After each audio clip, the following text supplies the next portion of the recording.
Citoyen TV met en avant les informations du monde, avec des citoyens, pour des citoyens et par des citoyens attachés à une coopération gagnant-gagnant entre États souverains et en soutien aux acteurs qui défendent le droit des peuples à disposer d'eux-mêmes. Bonjour, au sommaire du JT citoyen du 25 mai 2021.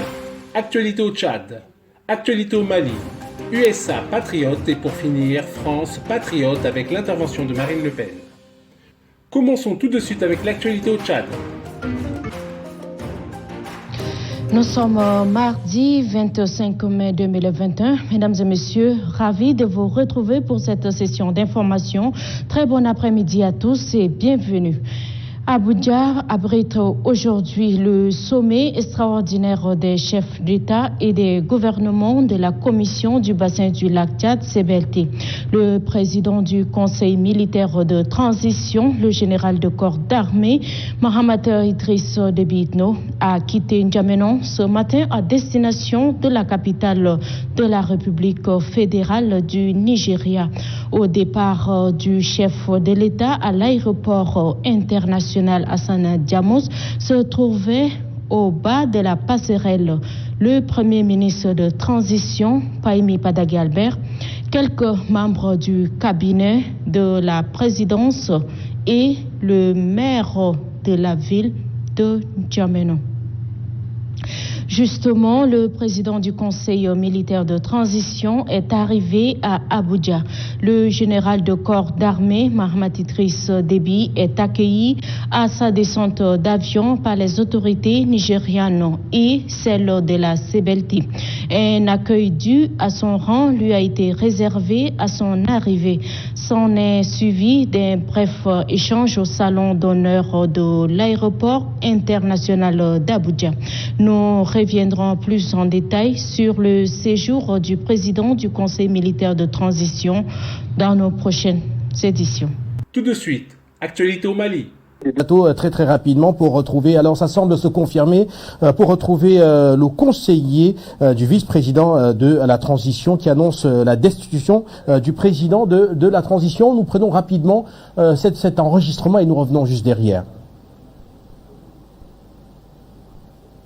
Vice-président de la transition, suite à une crise de plusieurs mois au plan national, prenant en compte des grèves et manifestations de divers acteurs sociaux et politiques, le gouvernement dirigé par M.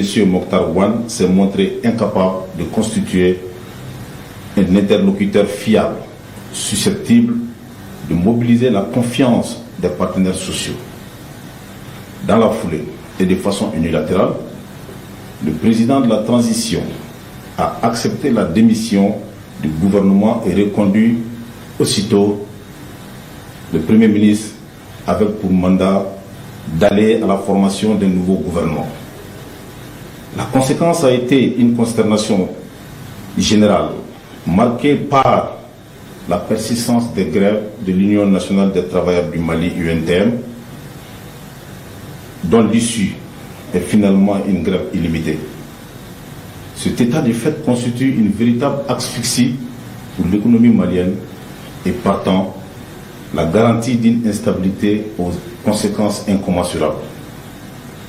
Dans les démarches de constitution d'un nouveau gouvernement, le Premier ministre, nouvellement reconduit, a établi une liste en accord avec le président de la transition, sans aucune concertation avec le vice-président en charge des prérogatives à lui conférées par la charte, à savoir la défense et la sécurité. Une telle démarche témoigne d'une volonté manifeste du président de la transition et du Premier ministre d'aller vers une violation de la charte de transition, contrairement au serment prêté lors de son investiture le 25 septembre 2020, d'où une intention avérée de sabotage de la transition. Nonobstant les interpellations et négociations diverses engagées par le vice-président auprès des chefs d'État de la sous-région et de certaines chancelleries présentes au Mali, en vue d'amener le président de la transition et le Premier ministre à respecter les prescriptions de la charte de transition, ceux-ci sont malheureusement restés persistants dans leur posture. Ainsi, de par le serment prêté, en même temps que le président de la transition est tenu par l'engagement patriotique pris devant le peuple malien, ainsi que devant les forces de défense et de sécurité, le vice-président de la transition s'est vu dans l'obligation d'agir pour préserver la charte de transition et de défendre la République en vue de mettre hors de leurs prérogatives le président et son premier ministre, ainsi que toutes les personnes impliquées dans la situation. En cette circonstance, le vice-président de la transition invite les populations à vaquer librement à leurs occupations et les rassure de l'engagement indéfectible des forces de défense et de sécurité à préserver l'intérêt supérieur du peuple malien, conformément à l'esprit et à la lettre de la charte de transition. Au demeurant, le vice-président de la transition tient à préciser que le processus de transition suivra son cours normal et que les élections prévues se tiendront courant 2022. Je vous remercie. Fer Mako, le 25 mai 2021. Et voilà, retour sur ce plateau et comme on peut le constater, c'est fait. Voilà, Bandao qui n'est plus président de la transition malienne. L'annonce vient d'être faite et Luc Michel, je vous retrouve très rapidement. Ça aura duré 8 mois finalement, Bandao, et voilà que l'homme comme Ibrahim Boubacar Keïta, voilà, quitte le pouvoir. On lui reproche ici notamment des liens assez opaques avec l'Occident. Finalement, ça lui a coûté cher. Tout de suite, USA Patriote. Maintenant, on a dépassé les 70% du côté de Trump.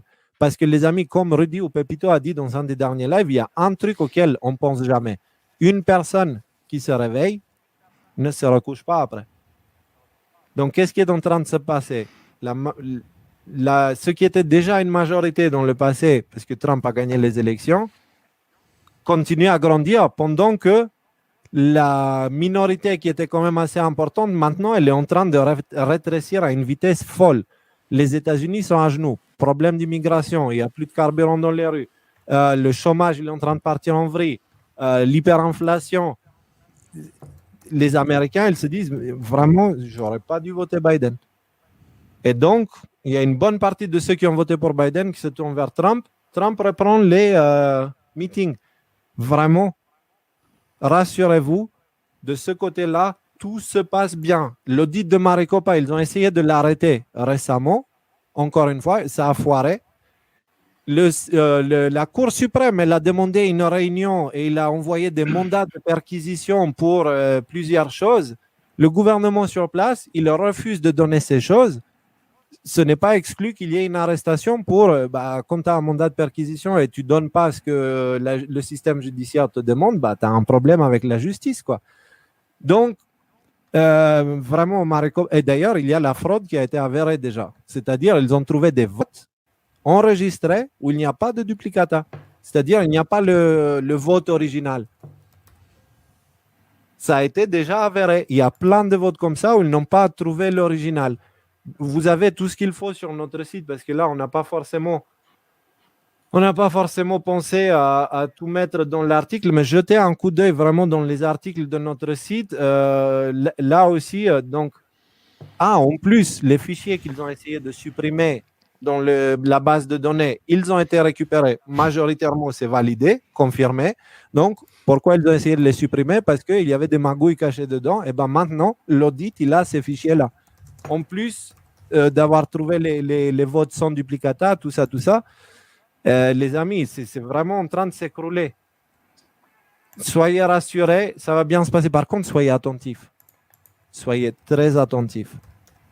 Que fait un chat quand il se retrouve coincé dans un coin? Dans un acte de désespoir, il saute pour planter les griffes dans les yeux. Et pour finir, France Patriote avec l'intervention de Marine Le Pen. Monsieur Bourdin, je sais que l'heure est aux frivolités. Mais c'est pas de la frivolité. Je le sais. Je sais que le président de la République, qui d'ailleurs ne m'apparaît plus du tout à la hauteur de sa fonction, se perd manifestement dans l'insouciance, la frivolité, ce qui m'apparaît totalement en contradiction avec les épreuves que les Français vivent aujourd'hui. Mais je n'entends pas, moi, me laisser aller à ce que je considère comme une dérive. Je pense que les dirigeants politiques dans notre pays ont des choses extrêmement importantes à dire aux Français et à faire pour eux. Alors vous faites allusion en matière de création d'emplois, avec McFly en et matière Carlito. de justice, en matière de sécurité. Oui. Vous n'aimez pas les métalleux? Monsieur Bourdin. Oui. Expliquez-moi, dans cette séquence... Vous l'avez vu? Vous l'avez regardé? Oui. Vous l'avez aimé ou pas? Non, Monsieur Bourdin, car encore une fois, je considère que le président n'est plus à la hauteur de sa fonction. Et je me pose la question à l'issue de cette vidéo.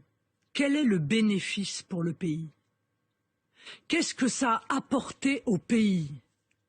Et même qu'est-ce que ça a apporté aux jeunes? De parler peut-être, de parler à des jeunes à travers des youtubeurs célèbres que sont McFly et Carlito. Alors nous avons une divergence d'appréciation. Car moi je considère qu'il faut prendre les jeunes au sérieux. Je pense que les problèmes auxquels ils sont confrontés aujourd'hui sont des problèmes extrêmement sévères. Et c'est la raison pour laquelle j'ai proposé des mesures pour leur aider à créer des entreprises, pour développer l'apprentissage et l'alternance pour qu'ils arrivent à trouver des emplois, pour faciliter pour eux le fait de fonder une famille et de pouvoir acheter un logement. Moi, je veux qu'on traite les jeunes avec le sérieux nécessaire. Leurs problèmes sont énormes, et c'est à nous de les régler.